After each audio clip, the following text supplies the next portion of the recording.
finales del siglo XIX, los cultivos del tabaco carmero aportaban por lo menos el 50% de la producción nacional de hojas de tabaco.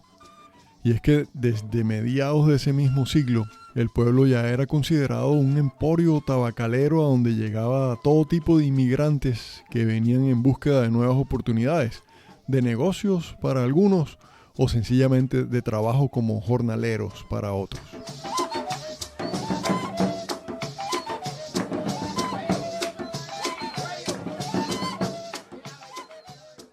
En esa época llegó por allá gente de las Antillas holandesas, de Francia, de Inglaterra y naturalmente, como en otras partes de la costa caribe colombiana, muchos italianos y alemanes.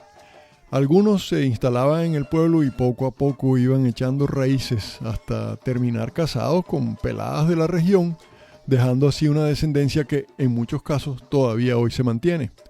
Y otros solo llegaban a hacer negocios, dormían en los hoteles del pueblo 2 o 3 días y después se regresaban a Cartagena o a Barranquilla, que era donde vivían permanentemente y en donde tenían sus empresas o las fábricas de procesamiento y exportación del tabaco.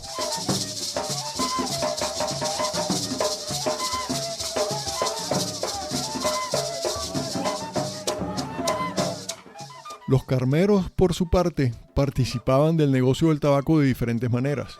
Algunos eran lo que se llamaba los cosecheros, que eran los que tenían su parcelita de tierra y ahí sembraban las matas, recogían la hoja y se la vendían al empresario tabacalero. Y este, a su vez, contrataba decenas o algunas veces hasta cientos de personas, principalmente mujeres de la región, para que procesaran las hojas secas. Ese procesado consistía en el llamado alisado, que de lo que se trata es de abrir la hoja y alisarla a mano, apoyándola sobre las rodillas, y después se clasifican de acuerdo al tamaño y a otros estándares de calidad.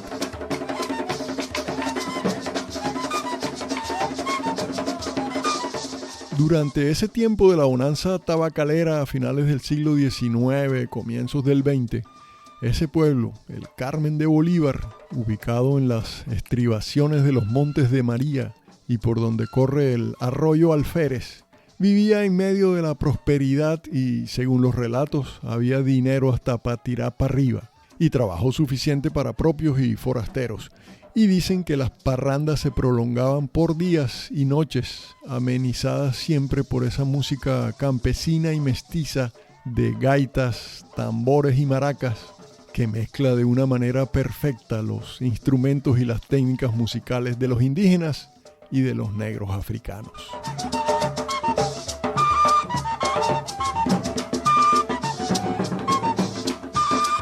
La gaita, esa que están escuchando, es un tipo de flauta dulce de unos 80-85 centímetros de largo, hecha con el tallo de la pitahaya, que a la larga es una especie de cactus o tuna, maleable cuando está verde y dura ya cuando se seca. Y esa flauta tiene una cabeza negra hecha de cera de abejas mezclada o cocinada más bien con carbón vegetal molido que le da ese color negro a la cera. Y además tiene un pito o una boquilla, digamos, que antes eran del nervio de las plumas de pato, pero hoy en día ya las hacen hasta de plástico. Y suena así, como la están oyendo ahora en este ritmo de gaita corrida, interpretada por los gaiteros de San Jacinto, con el maestro ya fallecido Nicolás Nico Hernández en la gaita macho, Freddy Jarrieta en la gaita hembra, los otros maestros Rafa y Adolfo Rodríguez en el llamador y el tambor alegre respectivamente, y el también maestro ya fallecido Juan Chuchita Fernández Polo en la tambora.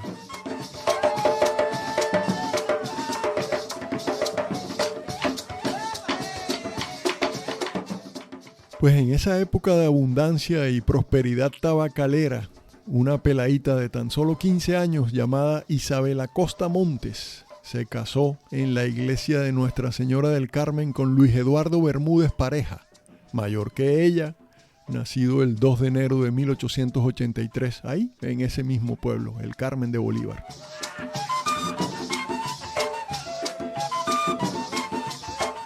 El 18 de julio de 1910, en Bureche, el barrio donde vivían allí en el Carmen, nació la primogénita de Isabel y Luis Eduardo, a la que llamaron Elena, Y año y medio después, el 25 de enero de 1912, nació el segundo hijo, al que bautizaron también en la iglesia de Nuestra Señora del Carmen con el nombre de Luis Eduardo.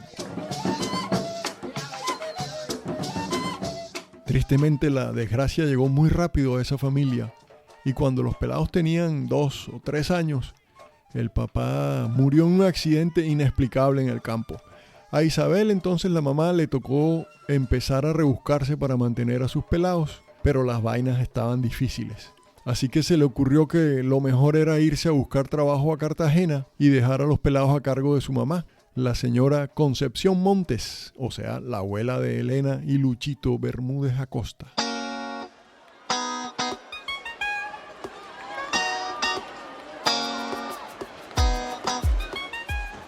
Antes de continuar con esta historia, quiero decirles que para seguir adelante con el podcast voy a necesitar de la ayuda de ustedes.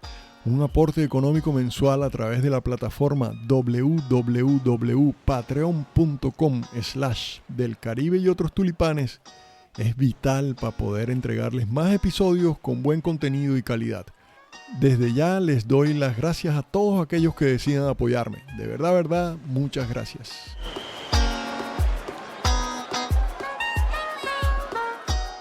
Esto es Del Caribe y otros tulipanes y yo soy Carlos Flores Urbina, soy biólogo, pero sobre todas las vainas soy un man nacido a orillas del Mar Caribe y a los pies de la majestuosa Sierra Nevada de Santa Marta. Les estoy hablando desde Holanda.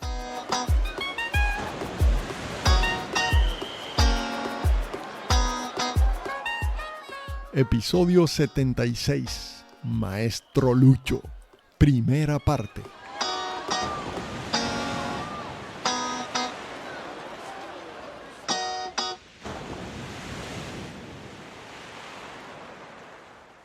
En esos primeros años, Lucho y Elena fueron levantados y criados básicamente por la abuela Concepción o mamá Concha y su familia, que era una familia de músicos natos y por eso la música desde muy temprana edad acompañó a esos pelados.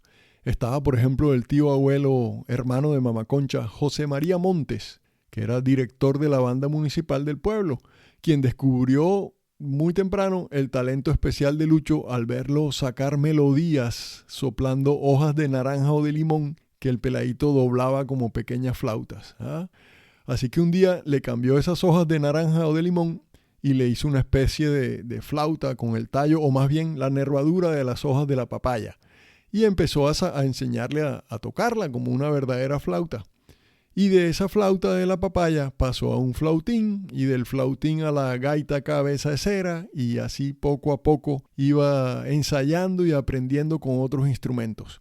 El pelado tenía madera para músico y la vaina era tan especial que cuando cumplió 6 años empezó a tocar entonces el flautín de vez en cuando y de cuando en vez, con la banda que dirigía el tío José María y al lado del otro tío, Jorge Rafael Acosta Montes, a quien los pelados le decían el tío Rafa, y que era solo 10 años mayor que Lucho, pero también tremendo músico.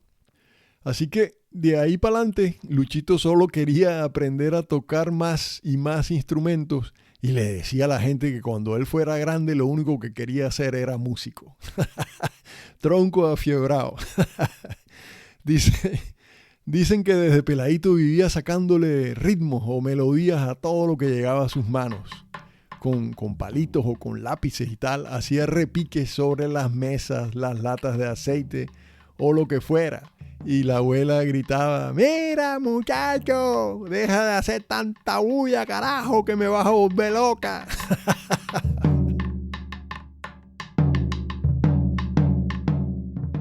Unos años más tarde, la abuela Concha recibió visita de una comadre que vivía en Aracataca, Magdalena.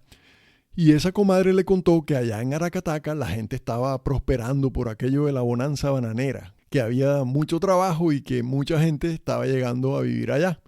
A la abuela Concha le sonó ese cuento y viendo que la bonanza tabacalera iba como en descenso, no le costó mucho trabajo tomar la decisión de irse para Aracataca con sus 3 pelados, Lucho, Elena y el tío Rafa, que ya en ese entonces tenía por ahí unos 18, 19 años.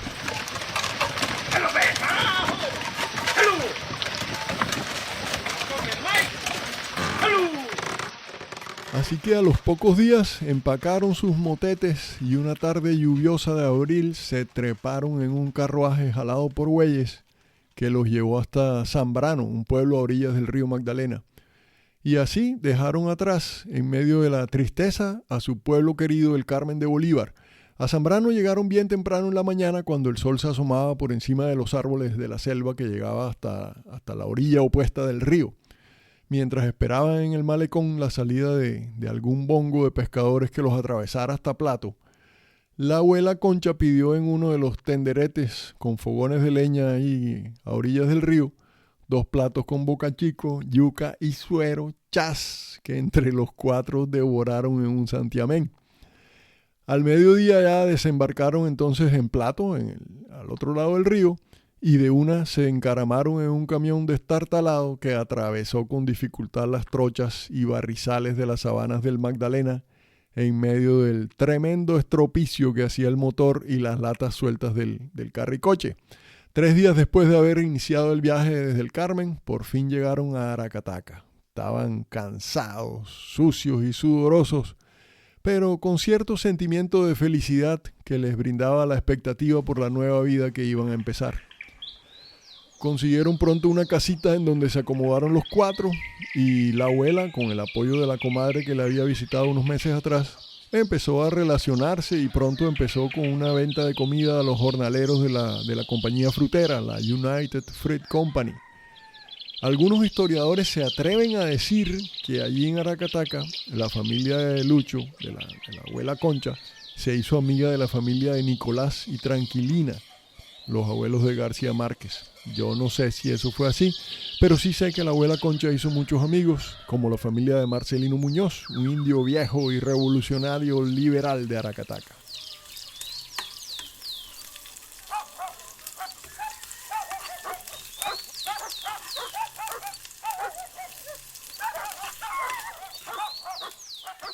El hecho es que mientras Elena pasaba horas ayudando a la abuela en las labores de la casa, especialmente en la cocina, que era lo que más le gustaba, Lucho se la pasaba de arriba para abajo con el tío Rafa, que muy rápidamente había conseguido integrarse a la banda municipal.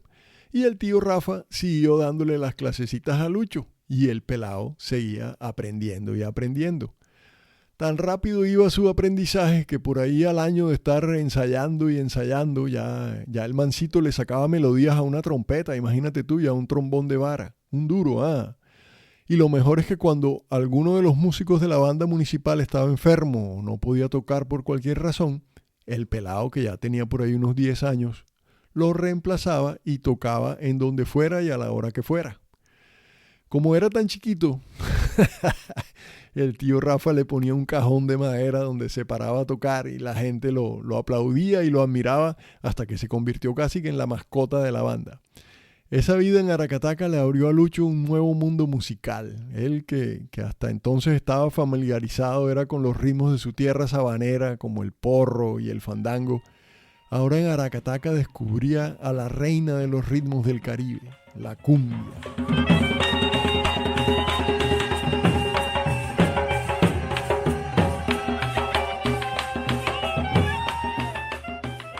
La cumbia de las tierras anfibias del río Magdalena, esa cumbia que ahora resonaba por toda la zona bananera, Aracataca, Fundación, Sevilla, Guacamayal, Ciénaga, Santa Marta y pueblos, corregimientos, fincas y caseríos circunvecinos.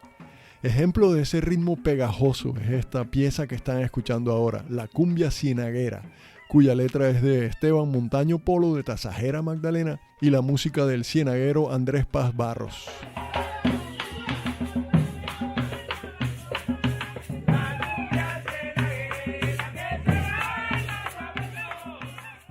Cuando tenía unos 12 o 13 años, la abuela Concha decidió mandar a Lucho a estudiar en Santa Marta, para que se preparara y, como ella misma decía, para que algún día fuera alguien en la vida y no disque músico.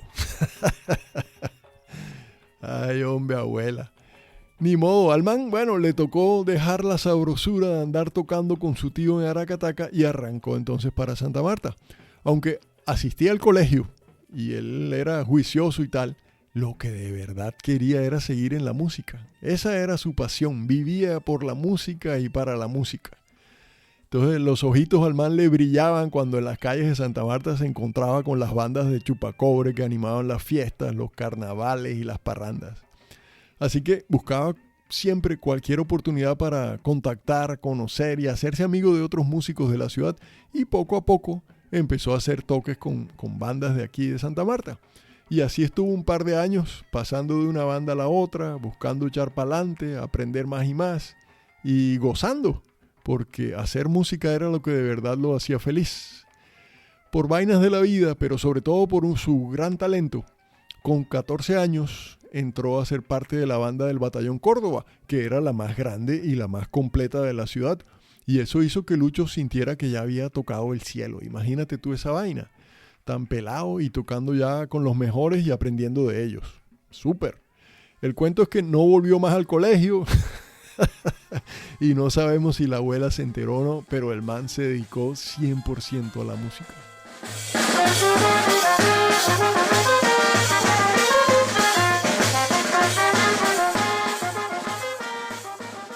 En esos 5 a 6 años que estuvo viviendo en Santa Marta, tuvo la fortuna entonces de compartir y aprender de excelentes músicos samarios que hacían parte de la banda del batallón, como el clarinetista Juan Noguera, el trompetista Electo Mier y el director de la banda Carlos Rodríguez.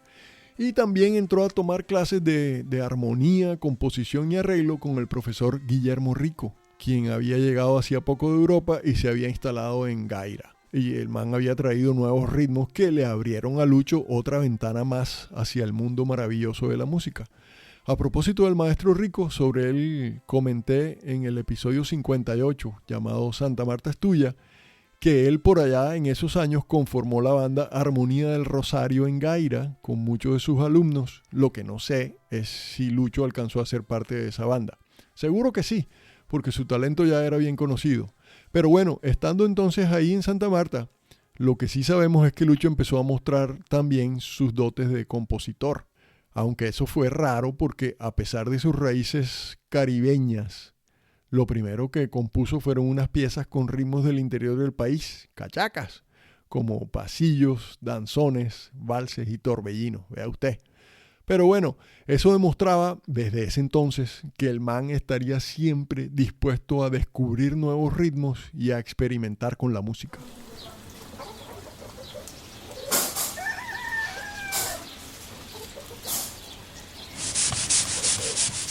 Mientras que Lucho perseguía sus sueños musicales y aprovechaba además para buscar inspiración, disfrutando de los atardeceres en un pueblito de pescadores llamado Taganga, y que en ese entonces era un corregimiento de Santa Marta, su hermana Elena llevaba una vida tranquila al lado de su abuela Concha y del tío Rafa en Aracataca. Los domingos iban sin falta a la misa de gala a las 11 de la mañana, y cada mañana antes de que saliera el sol, la pelada barría el frente de la casa y el patio trasero, hacía el café y las arepas para el desayuno, y guiada por la abuela, seguía ayudando a preparar las comidas para la venta, que eran, entre otras, las comidas tradicionales de los Montes de María, como el arroz de cerdo, el sancocho de pavo o de gallina y el dulce de ñame. ¡Ay, qué delicia!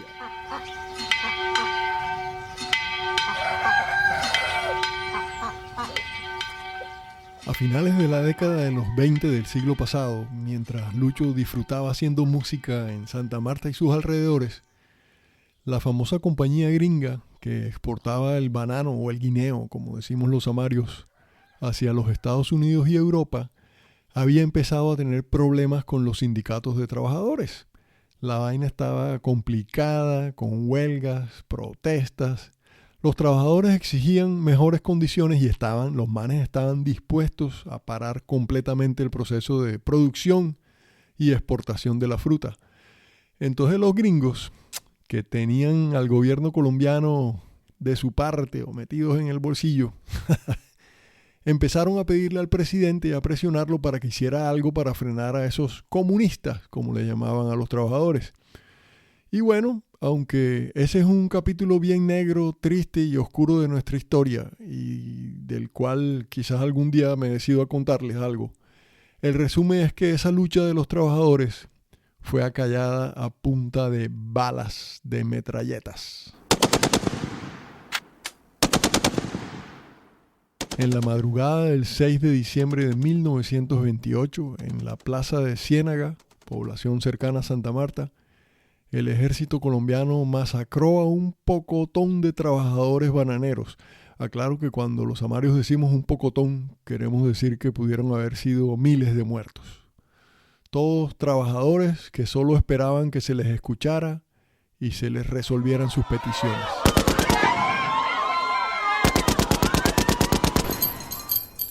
En su libro Lucho Bermúdez, El genio prende la vela, el escritor, poeta y cronista Gustavo Tatis Guerra cita la forma como Lucho describió las vivencias que tuvo en esos días nefastos. Abro comillas. Viví esos tiempos de angustia y terror que me fueron maltratando moralmente, porque quiere uno tanto a su patria que cree que todo es color de rosa, y jamás me imaginé ver con mis propios ojos esa mortandad tan grande. Cierro comillas.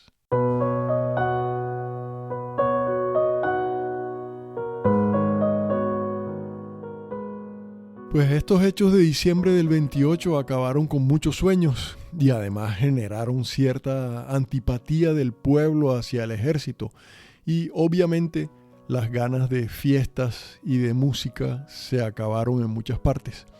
Así que en los días siguientes los militares, por orden presidencial, disolvieron la banda del Batallón Córdoba, dejando entonces a Lucho y a los demás músicos sin trabajo en el aire.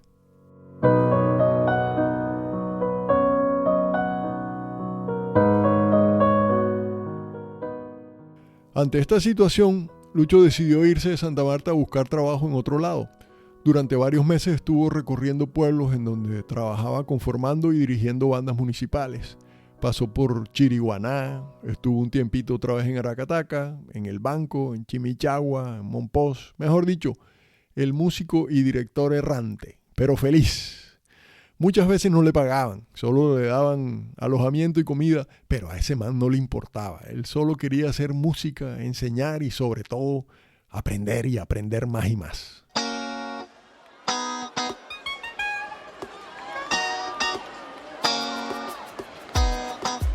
Hasta aquí esta primera parte de la historia de una vida musical 100% que iremos descubriendo poco a poco. Una historia de una vida dedicada no solo a la música, sino de amor por Colombia.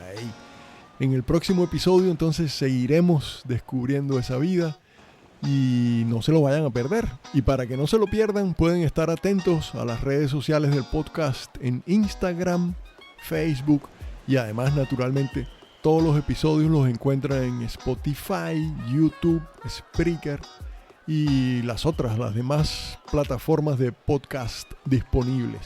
Naturalmente pueden suscribirse también en la plataforma del podcast de Del Caribe y otros tulipanes. La encuentran como www.patreon.com/Del Caribe y otros tulipanes.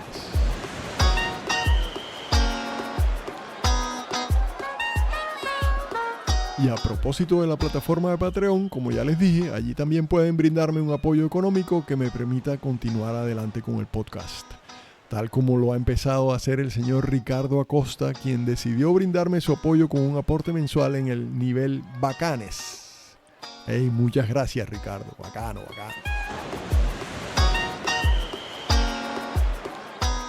Esto es Del Caribe y otros tulipanes y yo soy Carlos Flores Urbina. Muchas gracias por escucharme y ¡chao!